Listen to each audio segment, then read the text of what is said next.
محمد مصطفیٰ صلی اللہ تعالی علیہ وسلم کی ذات والا صفات کے لیے حمد و صلات کے بعد، دوستو، بزرگوں اور بھائیوں، قرآن مجید فرقان حمید میں اللہ تبارک و تعالی نے فرمایا ہے، اپنے بندوں کو اپنی عبادت کی طرف توجہ دلائیے،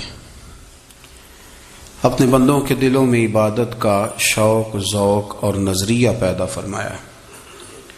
فرمایا یا ایھا الناس اعبدوا ربکم الذی خلقکم، اے ایمان والو، اے لوگو، اپنے اس رب کی عبادت کرو جس نے تمہیں پیدا کیا ہے، والذین من قبلکم، اور ان لوگوں کو بھی پیدا کیا ہے جو تم سے پہلے تھے، تمہیں عبادت کا نفع یہ ملے گا لعلکم تتقون، کہ تم پرہیزگار ہو جاؤ گے۔ عبادت اس لیے کرو کہ اللہ نے تمہیں پیدا کیا ہے، اور اس لیے کہ تم سے پہلے لوگوں کو بھی اللہ نے پیدا کیا ہے۔ اور پھر ارشاد فرمایا کہ الذی جعل لکم الارض فراشا، وہی رب ہے جس نے تمہارے لیے زمین کو فرش بنایا ہے، والسماء بناء، اور آسمان کو چھت بنایا ہے، وانزل من السماء ماء فاخرج به من الثمرات رزقا لکم، زمین کو فرش بنایا، آسمان کو چھت بنایا، پھر آسمان سے پانی برسایا جس کے ذریعے پھل نکالے، اور وہ بھی کسی اور کے لیے نہیں، رزق لکم، تمہارے رزق کے لیے، وہ بھی تمہارے رزق کے لیے۔ یہ ساری نعمتیں تمہیں دی ہیں، اب فلا تجعلوا للہ اندادا، اب تم اللہ کے ساتھ کسی کو شریک نہ بناؤ، وانتم تعلمون، اور تم جانتے بھی ہو، تمہیں خبر بھی، تمہیں پتہ ہے کہ عبادت اللہ کی کرنی چاہیے، تمہیں پتہ ہے کہ نماز پڑھنی چاہیے، تم جانتے ہو کہ نوافل ادا کرنی چاہیے، تمہیں پتہ ہے کہ سجدے آنکھیں بند کر کے جھوٹ کی زندگی جی کے، اپنے ساتھ بددیانتی کر کے، دھوکہ دے کے، اپنے آپ کو دائیں بائیں، اپنے آپ کو کہیں مصروف رکھ کے کچھ وقت ضائع تو کر لیتے ہو، پر تمہیں پتہ تو ہے نا کہ عبادت اللہ کی کرنی، تمہیں اس کی خبر ہے۔ فرمایا اس رب کی، دیکھیں نا، انسان پر اگر کوئی شخص نیکی کر دیتا ہے، احسان کر دیتا ہے، تو انسان اس کے سامنے پھر گردن نہیں اٹھا سکتا، یار یہ میرے مشکل وقت کا دوست ہے، اس نے میرے ساتھ نیکی کی ہے، کبھی بھی گردن نہیں اٹھائے گا، جھکا کے رکھے گا۔ تو اگر عام کوئی نیکی کر دے تو اس کے سامنے انسان کبھی گردن نہیں اٹھاتا، تو جو رب ساری نعمتیں عطا فرمائے، جو کہے کہ تیری تخلیق میں نے کی، تجھ سے پہلوں کو بھی پیدا میں نے کیا، تیرے لیے زمین کا بچھونا بھی میں نے بچھایا، آسمان کی چھت بھی میں نے لگائی، تیرے لیے زمین سے ساری اناج کو، پھل کو، کھیتیوں کو نکالا بھی تیرے لیے، اب تو اس طرح کر کہ تو میری عبادت کر، تو میری بارگاہ میں جھک جا۔ بہت سارے نشے لوگوں کو لگے ہوئے ہوتے ہیں، ہر آدمی کوئی نہ کوئی نشہ کرتا ہے، کوئی دولت کا کرتا ہے، کوئی شہرت کا کرتا ہے، کوئی اپنی تعریف کا نشہ کرتا ہے، دو چار لوگوں سے تعریف سن کے مطمئن ہو جاتا ہے۔ ناراض تو نہیں ہو گیا اس جملے سے؟ آپ کرتے ہیں لوگ دولت کا نشہ بھی، یہ جب نقصان ہوتا ہے تو بندے بیمار نہیں ہو جاتے؟ پیسے ڈوب جاتے ہیں تو لوگ بیمار نہیں ہو جاتے؟ تو اس کا مطلب یہ ہوتا ہے کہ نشہ ٹوٹ گیا ہے۔ اب بہک ہوئے ہیں نا تھوڑے سے تو کانپتے ہیں، تڑپتے ہیں، پریشان۔ نشہ ہی اسی طرح ہی کرتا ہے نا، نہیں ملتا تو پریشان ہوتا ہے۔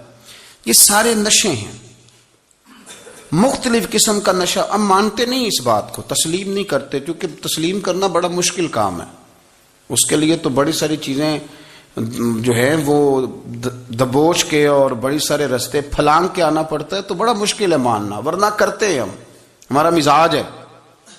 یہ گھومنے پھرنے کا، دنیا دیکھنے کا بھی ایک نشہ ہے، یہ بہت ساری باتیں کرنے کا بھی ایک نشہ ہے، گپ شپ کا بھی ایک نشہ ہے۔ دو چار لوگوں کی جب تک پگڑیاں نہ کھول لیں، بعض لوگوں کو نیند نہیں آتی، یہ غیبت کا، چغلی کا، بددیانتی کا، یہ بھی ایک نشہ ہے۔ اس پر ملا رومی رحمۃ اللہ نے بڑا کلام لکھا ہے، وہ کہتے ہیں مانگ کے کھانے کا بھی نشہ ہے، مانگ کے کھانے کا بھی نشہ ہے۔ وہ کہتے ہیں کہ ایک بھیک مانگنے والی خاتون تھی تو بادشاہ کے پاس بھیک مانگنے آئی تو بادشاہ کو پسند آ گئی، اس نے شادی کر لی۔ اب اس کو عادت تھی بھیک مانگ کے کھانے کی، تو وہ کنیزوں سے کہا کرتی تھی کہ فٹافٹ نہ روٹی لے کے آیا کرو، میں 2-3 دفعہ مانگوں تو پھر لایا کرو، کیونکہ ایک نشہ ہے نا، تو میں مانگوں 2-4 دفعہ تو پھر۔ تو انسان بہت سارے نشے کرتا ہے، یہ مانتا نہیں، یہ موبائل، یہ فیس بک، یہ سارے نشے ہی ہیں۔ اپنی فوٹو لگا لینا، سارا دن اسی کو دیکھتے رہنا۔ اور بڑے بڑے سیانے بندے جو وزادار ہیں، بڑے وزادار لوگ ہیں، لیکن وہ بھی سنجیدگی کے قائل نہیں، اس طرح کے نشوں کا شکار ہیں۔ یہ سارے نشے ہیں جو ہم نے پال لیے۔ ہمارے صوفیاء، ہمارے بزرگ فرماتے ہیں کہ تم اس طرح کرو، اگر سارے نشوں سے بچنا چاہتے ہو تو سجدے کا نشہ شروع کرو، سجدے کا نشہ شروع کرو۔ یہ نا اقبال کہتے ہیں، ہو عطار ہو، رومی ہو، رازی، آپ بات کو سمجھیں، عطار ہو، رومی ہو، رازی ہو، غزالی ہو، کچھ ہاتھ نہیں آتا بے آہ سحر گاہی۔ کہتے ہیں بہت بڑا صوفی ہو جیسے فرید الدین عطار تھے، بہت بڑا تصوف کا امام ہو جیسے امام غزالی تھے، بہت بڑا تفسیر کا استاد ہو جیسے امام رازی ہو، عطار ہو، رومی ہو، رازی ہو، غزالی ہو، پر کچھ ہاتھ نہیں آتا بے آہ سحر گاہی۔ اگر سویرے اٹھ کے روتا نہیں نا اللہ کی بارگاہ میں، اگر تہجد نہیں نہ پڑھتا تو کچھ ہاتھ نہیں آتا بے آہ سحر گاہی، پھر اس کو کوئی چیز نصیب۔ میری بات کی سمجھ آ رہی ہے آپ حضرات؟ جب تک آپ سویرے نہیں اٹھتے، آپ اللہ اللہ نہیں کرتے، آپ کو نوافل کا چسکا نہیں، عبادت کا مزہ نہیں، فرمایا میری عبادت کرو، یہ شوق پیدا کرو، میں نے تمہیں پیدا کیا ہے۔ ہم لوگوں کے نشے مختلف نشے، بڑا عجیب رنگ ہے۔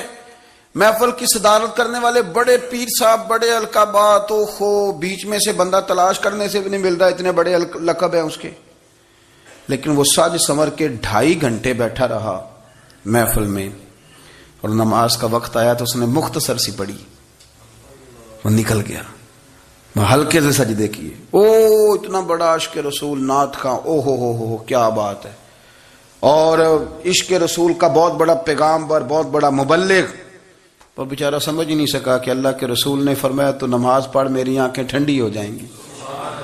تو یہ نشے کے عادی تو ہیں پر حقیقت کے قائل نہیں۔ یہ بس ٹھیک ہے، خوابوں کی دنیا میں لوگ زندہ ہیں، پر جن کو یہ جو نشہ تھا نا عبادت کا، یہ میرے رسول پاک کی چاہت ہے، یہ میرے نبی کریم علیہ السلام کی۔ آپ دیکھیں نا، حضور مہینوں جا کے غار حرا میں بیٹھتے تھے، کیا وہاں تبلیغ کرتے تھے؟ کوئی کتاب لکھتے تھے؟ رسول کریم علیہ السلام مہینہ رہتے غار حرا میں، کوئی نہ مجھے دیکھے، کوئی نہ مجھے ملے، حضور یہاں کیا ہے؟ فرمایا میں اپنے رب کی عبادت کروں گا۔ نبی کریم علیہ السلام نے سجدوں کے ساتھ پتھروں اور پہاڑوں کو آباد کر دیا، سجدوں کے ساتھ۔ آپ کا سجدہ آپ کو بہت ساری چیزوں سے چھڑا لیتا ہے، یہ بہت ساری جگہوں سے جھکنے سے بچا لیتا ہے۔ صوفیاء، اولیاء یہ کیا کرتے تھے؟ یہ سجدے کا ذوق ہی تو پیدا کرتے تھے، سجدے کا ذوق۔ شاہ عبد العزیز دباغ رحمۃ اللہ تعالی علیہ اپنے مریدوں سے فرمایا کرتے تھے کہ اگر تم پکے نمازی بن جاؤ نا، تہجد گزار ہو جاؤ، تو میرے پاس آنا جانا چھوڑ دینا۔ عرض کی حضور کیوں؟ فرمایا میں تمہارے اور رب رسول کے راستے میں رکاوٹ نہیں بننا چاہتا، اور میرا مقصود ہے تمہیں وہاں تک پہنچانا، جب پہنچ گئے تو پھر میری ضرورت ختم ہو گئی۔ ہاں کبھی وسوس آئے، شک پیدا ہو، تکلیف ہو تو آنا، ورنہ میں نہیں چاہتا کہ میں رکاوٹ بنا رہوں۔ تم اللہ اللہ کرو، اس مالک کو راضی کرو۔ میرے رسول پاک علیہ وسلم نے فرمایا بندہ اللہ کے سب سے قریب اس وقت ہوتا ہے جب وہ سجدے کی حالت میں ہوتا ہے۔ کس کے قریب ہوتا ہے؟ اللہ کے سب سے قریب ہوتا ہے، وہ بڑا نیڑے ہے رب کے، بڑا قریب ہے، اس لیے کہ وہ حالت سجدہ میں، وہ جب سجدے کرتا ہے نا، اس کی بارگاہ میں جب جھک جاتا ہے۔ آپ ذرا سجدے کی کیفیت دیکھیں نا، زبان بھی یہاں ہے، آنکھ بھی یہاں ہے، کان بھی، عقل بھی ساری، اس نے سارا کچھ رکھ دیا سجدے میں۔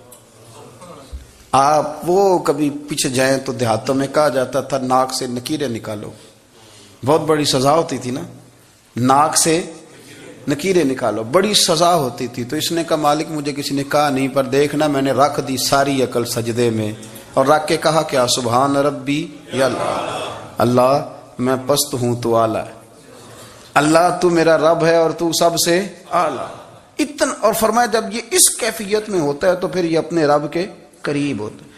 کثرت عبادت، نوافل۔ ہمارے ہاں عمرے کی قرآن اندازی محفلوں پہ ہونے لگ گئی ہے، حالانکہ حدیث سے ثابت نہیں۔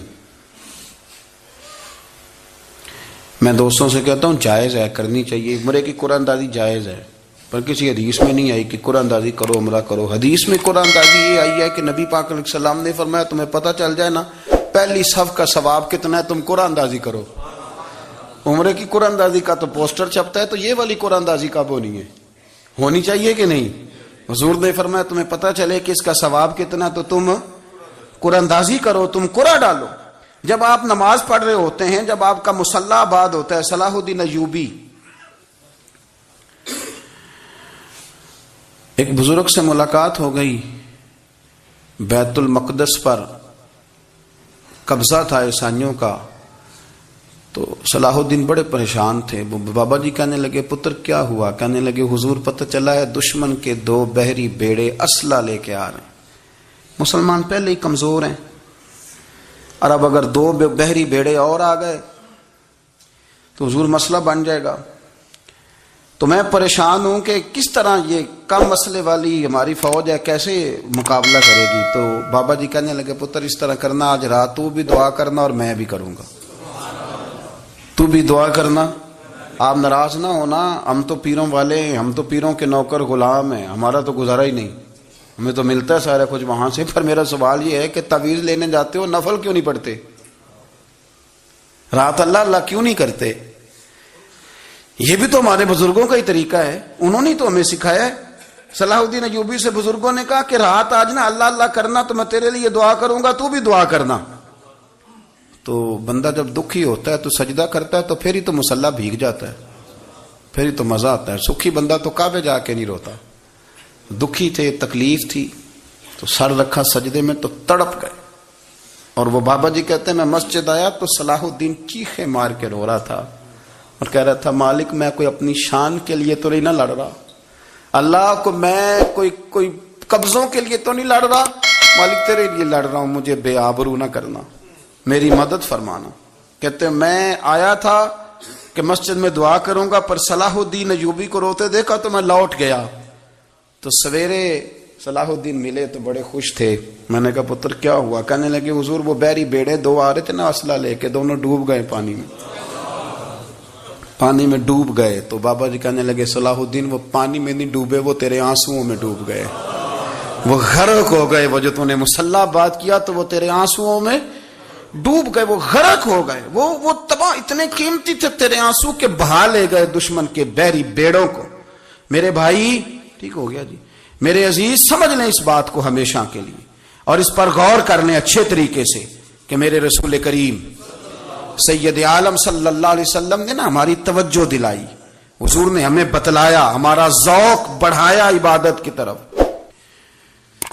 ایک صحابی تھے حضرت ابو فاطمہ رضی اللہ تعالیٰ عنہ، یہ ترمذی شریف کی حدیث ہے۔ نبی پاک علیہ السلام نے فرمایا ابو فاطمہ قیامت کے دن مجھ سے جلدی ملنا چاہتے ہو کہ دیر کے ساتھ؟ تو کہنے لگے حضور کون ہوگا جو دیر سے ملنا چاہے گا، ہم نے تو جان دے دی وعدہ دیدار پر۔ اعلیٰ حضرت فرماتے ہیں جان دے دی وعدہ اور نقد اپنا دام ہو ہی جائے گا۔ مجھے لگتا ہے کہ یہ سودا نقد و نقد ہو جانا ہے، چونکہ ہم نے جان دے دی وعدہ دیدار پر۔ آپ نے وعدہ کیا تھا کہ مریں گے تو پھر زیارت ہوگی، تو مر گئے ہم زیارت کی خاطر۔ جان دے دی وعدہ دیدار پر، تو نقد اپنا دام ہو ہی جائے گا۔ اے رضا ہر کام کا ایک وقت ہے، دل کو بھی آرام ہو ہی جائے گا۔ تو حضرت ابو فاطمہ رضی اللہ تعالیٰ عنہ سے نبی پاک صلی اللہ علیہ وسلم نے فرمایا جلدی ملنا چاہتے ہو کہ دیر سے؟ عرض کی حضور فٹافٹ ملنا ہے، میں نے قیامت کے دن آپ سے جلدی ملنا ہے۔ تو نبی پاک علیہ السلام نے فرمایا پھر اس طرح کرنا، دنیا میں رہ کے سجدے زیادہ کرنا، پھر سجدے زیادہ کرنا، قیامت میں ملاقات جلدی ہو جائے گی، قرب ملے گا تمہیں۔ اپنے بچوں کے اندر دیکھیں نا، ہم شوق پیدا کرتے ہیں